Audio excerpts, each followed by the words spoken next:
అన్న అందరికీ నమస్తే అన్న. మన కడప రైల్వే స్టేషన్లో ఎర్రగుంట్ల రైల్వే స్టేషన్లో ఉచిత తాగునీరు పెట్టినామన్న. శ్రీ నారాయణ చారిటబుల్ ట్రస్ట్ ఆధ్వర్యంలో దాతల సహకారంతో కొంతమంది పెద్దలు, స్టూడెంట్స్, చదువుకునే పిల్లలు వాళ్ళ శక్తి పూర్తి ఫండ్ సాయం చేస్తామంటే ఇక్కడికి వచ్చే ప్యాసింజర్కి, చిన్నపిల్లలకి, అవ్వాతాతలకి అందరికీ ఉచిత తాగునీరు అందజేస్తామన్న. వెంకటేశ్వర స్వామి పేరు మీద ట్రస్ట్ తరఫున ఎర్రగుంట్ల రైల్వే స్టేషన్ ఇక్కడ అక్కడ నా రోజుకి ఫస్ట్ 34-35 టచ్ అవుతానన్నా. అన్న అందరికీ నమస్తే అన్న. శ్రీ నారాయణ చారిటబుల్ ట్రస్ట్ ఆధ్వర్యంలో ఒక నెల కిందటి నుంచి ఉచిత తాగునీరు అందజేస్తామన్నా. అన్న ఇక్కడికి వచ్చే ప్రయాణికులకి, ప్యాసింజర్స్కి రోజు 43, 50, 60, 65 టచ్ అవుతాయన్న నీళ్ళకి అండి ఉచిత తాగునీరు అన్న. ఎవరైనా స్వచ్ఛందంగా సాయం చేయొచ్చు అన్న. 8125632902 అన్న ఫోన్పే, గూగుల్ పే నెంబర్ అన్న.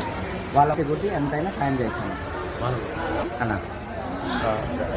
మన కడప రైల్వే స్టేషన్ అన్న, ఎర్రగుంట్ల రైల్వే స్టేషన్ అన్న వచ్చే ప్యాసింజర్స్ అందరికన్నా రోజుకు 3-4 టికెట్లు అన్న.